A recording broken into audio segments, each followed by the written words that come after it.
Hello friends, welcome to channel Masters of Botany. Again मैं हूं आपका दोस्त विनय कुमार सिंह और इस वीडियो में हम बात करने जा रहे हैं central universities common entrance test CU set 2020 जो आपका हुआ MSc लाइफ साइंस के क्वेश्चन पेपर के बारे में हम बात करेंगे, उसके सोल्यूशन और हर क्वेश्चन का explanation.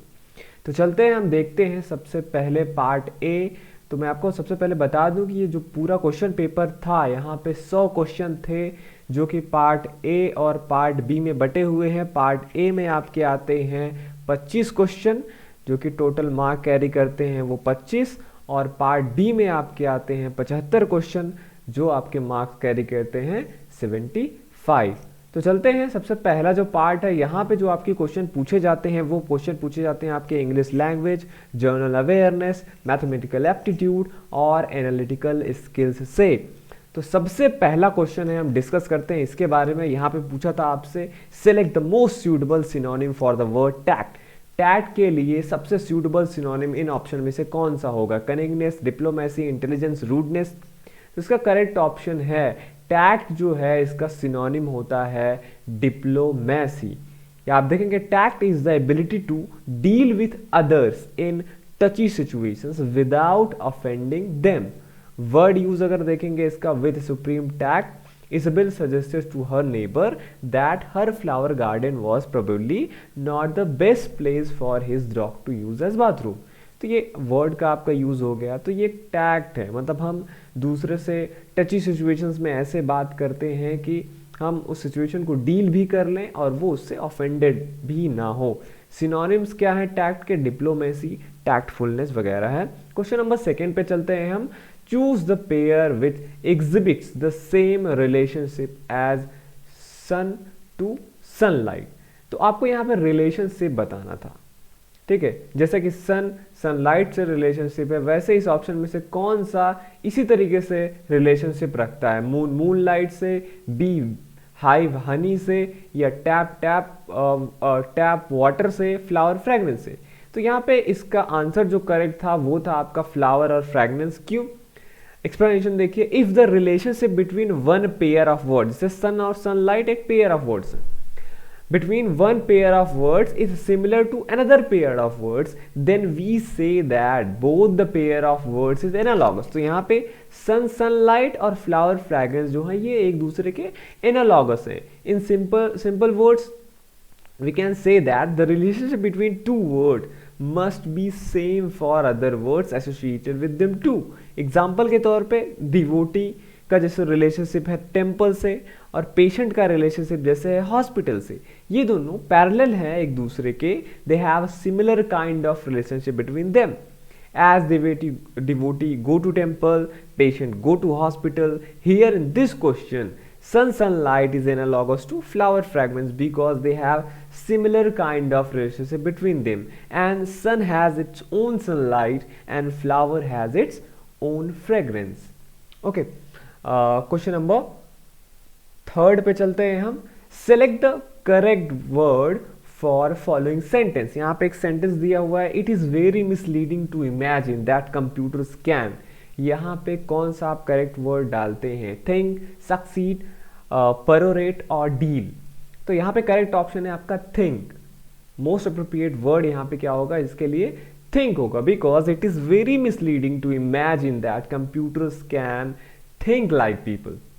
okay, fourth, soap is related to wash in same way as broom is related to। ये भी एक एनालॉजी वाला ही क्वेश्चन है। यहाँ पे कह रहा है जिससे सोप का रिलेशनशिप है आपका वॉश से, वैसे ही ब्रूम का किसके साथ रिलेशनशिप है? क्लीन के साथ है, डस्ट के साथ है, स्वीप के साथ है, या फ्लोर के साथ है? तो यहाँ पे जो सेकेंड वन जो है यहाँ पे जैसे वॉश है, तो second denotes the function of the first. Wash क्या है? सोप का काम है। ऐसे ब्रूम का काम क्या है? क्लीन डस्ट नहीं, उसका काम, ब्रूम का काम एग्जैक्टली क्या होता है? स्वीप करने का। तो करेक्ट ऑप्शन क्या होगा इसका? सी, स्वीप। क्वेश्चन नंबर 5 पे चलते हैं। Identify the word which is opposite in the meaning to catalyst. पूछ रहा है कैटलिस्ट का एंटोनिम क्या होगा? प्रमोटर, असैसिन, डिस्ट्रॉयर और डिटरेंट। तो कैटलिस्ट का अगर आप मीनिंग देखेंगे, catalyst is something that arouses action और एक्टिविटी, जो एक्टिविटी को बढ़ाता है, इंक्रीज करता है। वर्ड यूज अगर आप इसका देखेंगे, हर expulsion from the university proved to be a catalyst for needed change। Antonym अगर आप इसका देखेंगे तो डिटरेंट है, काउंटर इंसेंटिव है और डिसइंसेंटिव है, ये सब इसके एंटोनिम में आते हैं। तो यहाँ पे ऑप्शन में आपका डिटरेंट है, इसलिए आपका ऑप्शन नंबर डी करेक्ट होगा। 6 पे चलते हैं। Identify the part of the body with which the disease cataract is associated. कह रहा है ये जो डिजीज है आपका कैटरैक्ट, ये किसके साथ एसोसिएटेड है, बॉडी के किस पार्ट के साथ, आईज, स्किन, नर्व्स और ब्रेन। करेक्ट ऑप्शन होगा इसका आईज का, क्योंकि कैटरैक्ट में cataract is an opacification of lens. यहाँ पे जैसे थोड़ा सा ब्लरीनेस फील होने लगता है यहाँ पे जो आई का लेंस होता है, जिससे कि हमारा क्या होता है, डिक्रीज होता है विजन में। Cataracts often develop slowly and can affect one और बोथ द आईज। सिम्टम्स में इंक्लूड फेडेड कलर्स। यहाँ पे सिम्टम क्या है इस डिजीज के, फेडेड कलर्स होंगे, ब्लरी या डबल विजन होगा, halos around light, trouble with bright lights and trouble seeing at night. ये सब कैटरैक्ट है और ये आई से एसोसिएटेड है। ये रहा सिम्टम इसका फोटो। क्वेश्चन नंबर 7 पे आते हैं। Select correct meaning of foreign expression पर से। कह रहा है पर से आप बहुत लोग यूज करते हैं वर्ड्स में, इसका मीनिंग क्या होता है, by itself, gossip, as of now और स्पॉन्टेनियस। तो पर से का एग्जैक्ट मीनिंग होता है by itself. Per se is a Latin phrase literally meaning by itself. It has the sense of intrinsically or in an or itself. In everyday speech, it is commonly used to distinguish between the two related ideas. As in, he is not a sport fan per se, but he likes going to basketball games. So यहाँ पे itself है, okay. Per se का meaning itself, तो correct option A होगा। Question number 8 पे आते हैं। Identify the meaning of underline word. The women castigated herself for being unduly worried and angry.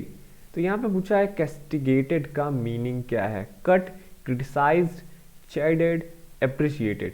Correct option क्या है इसका, B, criticised. Criticise is to subject to severe punishment, reproof और criticism. Word use में अगर आप इसका देखेंगे, the जज castigated the lawyers for their lack of preparation. तो वहां पे क्रिटिसाइज करना होता है, तो बी सही होगा। 9th पे आते हैं। Identify the word which carries the meaning of following sentence. कह रहा है आप आइडेंटिफाई कीजिए उस वर्ड का जो कैरी करता है इस सेंटेंस का मीनिंग, कनेक्टेड विथ और रिलेवेंट टू समथिंग। इसके लिए वन वर्ड क्या होगा, परस्पेक्टिव, इनवैलिड, लॉजिकल और पर्टिनेंट। करेक्ट आंसर इसका क्या है, D, pertinent. Pertinent is connected with और रिलेवेंट टू समथिंग, जैसे कि he impressed the jury with his concise pertinent answer, मतलब उचित। आप हिंदी में अगर बोलिए answers to the attorney's question, उसने वहां पे क्या किया, उचित तरीके से आंसर दिया। 10, identify the word which carries the meaning of underline idiom. यहाँ पे आपको ये जो अंडरलाइन इडियम है, जैसे as both the parties were equally responsible for the damage, they settled the bill fair and square. Fair and square जो idiom है पूछ रहा है इसका मीनिंग क्या होता है, पार्शली, एग्जैक्टली और फेयरली, सर्टेनली और इगरली। करेक्ट ऑप्शन होगा इसका बी, एग्जैक्टली और fairly. If you say that someone von a competition fair and square, you mean that they won honestly and without cheating. There are no excuses. We were beaten fair and square. तो मतलब exactly और fairly इसका meaning होगा। Question number 11 पे आते हैं। Choose the correct alternative that will continue the same pattern. कह रहे हैं यहाँ पे आपको एक पैटर्न दिया गया है, 20 के बाद 19 आया, 19 के बाद 17 आया, यहाँ पे गैप है, इसमें क्या भरा जाएगा, फिर उसके बाद 10 आया, 5 आया, तो इसके जो 17 के बाद गैप है यहाँ पे आप 12 फिल करेंगे, 13, 14 और 15। करेक्ट आंसर इसका सी है, आपको यहाँ पे 14 फिल करना है। क्यों? क्योंकि जो पैटर्न आप देखेंगे 20 जो यहाँ पे लिखा है, 20 में से 1 माइनस करेंगे तो 19 आता है, 19 में से 2 माइनस करेंगे 17 आता है, तो फर्दर आपको 17 में से 3 माइनस करना था तो आ रहा था आपका 14। ऐसे ही फिर 14 में से आपको क्या माइनस करना था, 4, फिर आता 10, फिर 10 में से आपको 5 माइनस करना तो आता 5। तो यहाँ पे क्या होगा, ये पैटर्न क्या है, -1 -2 -3 -4 वाला पैटर्न है। तो इसलिए मिसिंग नंबर क्या है आपका 14, option number C is correct. 12 पे आते हैं, कह रहा है in a certain code triple is written as SQHOOKD। कह रहा है आप कुछ कोड बनाया गया जिसमें ट्रिपल को हमने लिखा SQHOOKD। How is dispose written in that code. तब हम डिस्पोज को कैसे लिखेंगे अगर हम सेम पैटर्न यही फॉलो करते हैं जो ट्रिपल को कोडिंग किया गया SQHOOKD में, तो डिस्पोज को इसी कोडिंग का यूज करके हम किस में कन्वर्ट कर सकते हैं। इन चारों ऑप्शन में से कौन होगा, इसमें से करेक्ट ऑप्शन है ए आपका।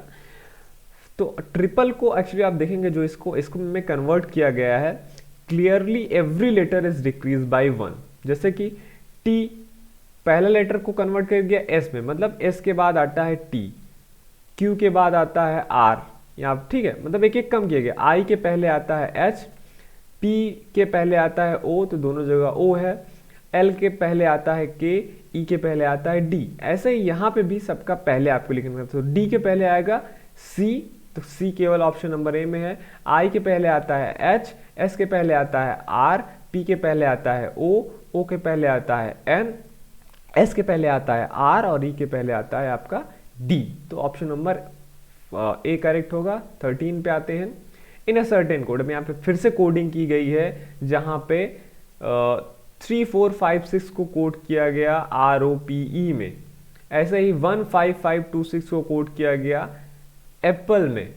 Then how is 5 4 6 1 3 is coded. फिर इसको कैसे कोड करोगे, तो यहाँ पे आप करना क्या था, आपको बॉक्सेस ऐसे बनाने थे 3 4 5 6 को, इसको इसमें 3 को R में कोड किया गया, 4 को O में कन्वर्ट किया गया, 5 को P में, 6 को E में। ऐसे ही यहाँ पे 1 5 5 2 6 को कन्वर्ट किया, 1 को A में, 5 को P में, 5 को P में, 2 को L में, 6 को E में।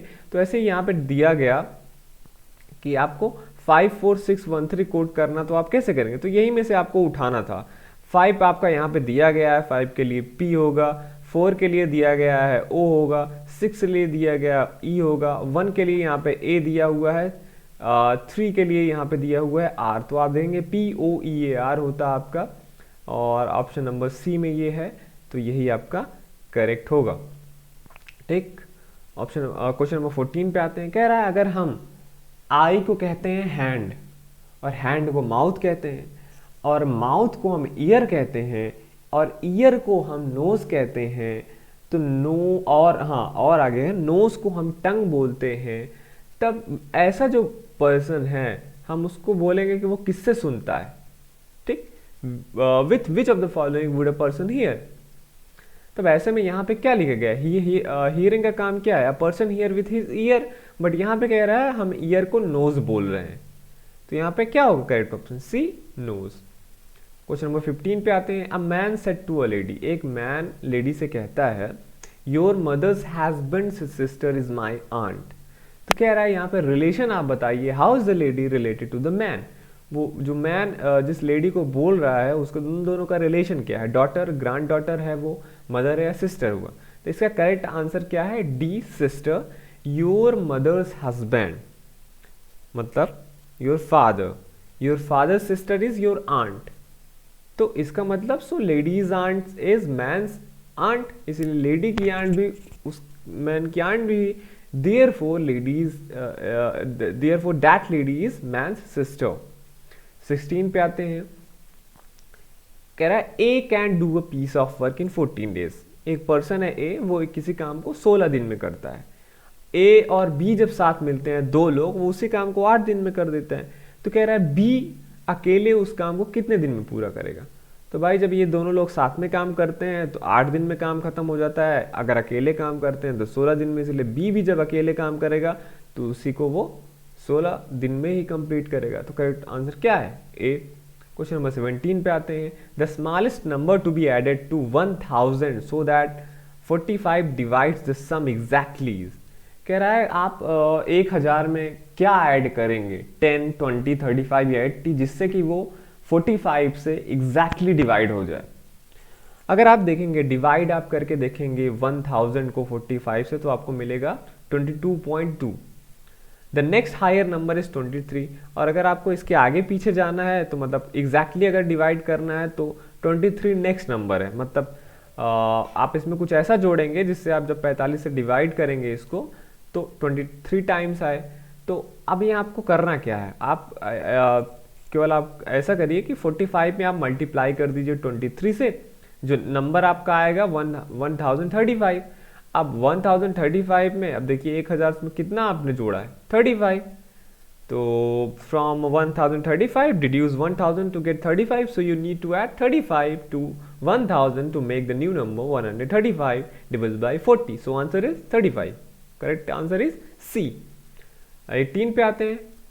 यहाँ पे आपको HCF बताना है, highest common factor of 3556 and 3444 का HCF क्या होगा।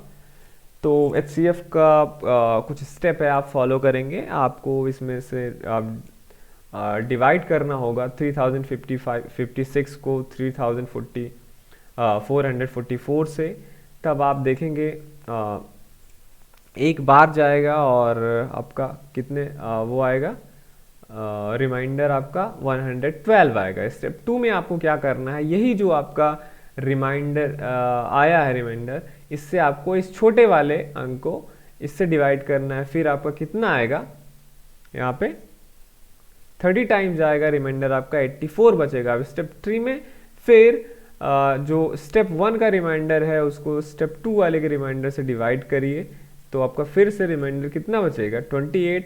अब स्टेप 4 में आपको क्या करना है, स्टेप 2 वाले रिमाइंडर से भाग देना है, भाग देना है स्टेप 3 वाले रिमाइंडर से, तब आपका यहाँ पे 0 आएगा। At this step the reminder is 0। अब यहाँ पे 0 बचता है, so we stop. 23 is the number we were looking for, the last reminder that is not 0। This is the greatest common factor, divisor यही है 28। तो करेक्ट ऑप्शन क्या होगा आपका डी। 19 पे आते हैं। पूछ रहा है इसको आप करेंगे तो कितना आएगा। बॉडमॉस रूल अगर हम लगाते हैं तो सबसे पहले हम ब्रैकेट वाले को सॉल्व करते हैं, तो इसको आप जब ऐड कर लेंगे तो आपका आएगा 9240। अब इसको डिवाइड कर दीजिए 28 से, आपका आंसर आएगा 330।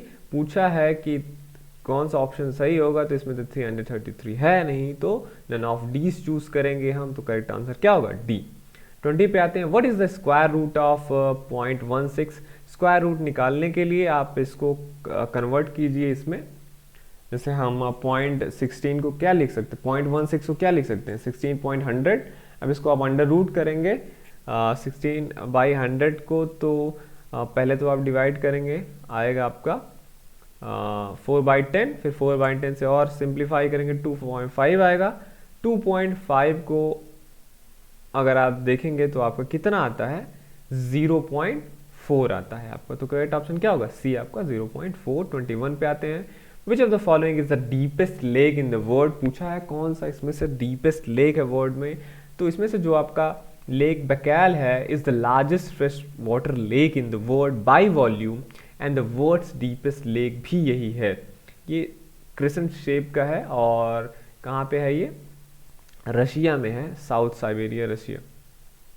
22 पे आते हैं। Who invented the world wide web. World wide web किसने इन्वेंट किया, तो इसके लिए इन्वेंटर हैं इसके टिम बर्नर्स-ली, उन्होंने ये 1989 में ये डिस्कवर किया था। 23 पे आते हैं। The Statue of Unity is dedicated to which leader of Indian freedom struggle. अभी अभी ये बना है आपका Statue of Unity. The world tallest statue has been completed in Gujarat, India, standing almost 600 feet tall. The Statue of Unity depicts Indian freedom fighter and politician Sardar Vallabh भाई पटेल का ये बना था स्टैचू ऑफ यूनिटी। तो ऑप्शन नंबर ए में है आपका वल्लभ भाई पटेल, या जिन्हें सरदार वल्लभ भाई पटेल भी कहते हैं, one of the most prominent leaders of the Indian independence movement and the first deputy prime minister of India. Question number 24 पे आते हैं। The Siachen glacier is located in which mountain range. Siachen जो ग्लेशियर है आपका कह रहा है किस माउंटेन रेंज पे है ये, the Purvanchal range, the Satpura and Vindhya range, the Himalayan range और द ईस्टर्न काराकोरम रेंज। तो ये जो आपका सियाचिन ग्लेशियर है it is one of the largest one of the longest mountain glaciers lying in the Karakoram range system of Kashmir near the Indian Pakistan border extending for about 70 kilometre from north to north west to south south east. तो Karakoram range इसका correct option होगा D. Last पे आते हैं 25 पे, which mountain is called the great escarpment of India. तो इसका correct ऑप्शन है the Western Ghats. It is sometimes called as Great Escarpment of India. It contains a large proportion of the country's flora and fauna, many of which are only found in India and nowhere else in the world. According to the UNESCO, the Western Ghats are older than the Himalayas. So ये आपका 1 से लेके 25 तक के questions हो गए। तो यहाँ पे इसका आंसर की है। ओके, तो अब हम नेक्स्ट वीडियो में देखेंगे पार्ट बी को। तो चलता हूँ, मैं मिलूंगा आपसे नेक्स्ट वीडियो में, जहाँ पे मैं बात करूंगा क्वेश्चन नंबर 26 से लेके क्वेश्चन नंबर 100 तक। सो मिलते हैं नेक्स्ट वीडियो में। Thank you for watching this video.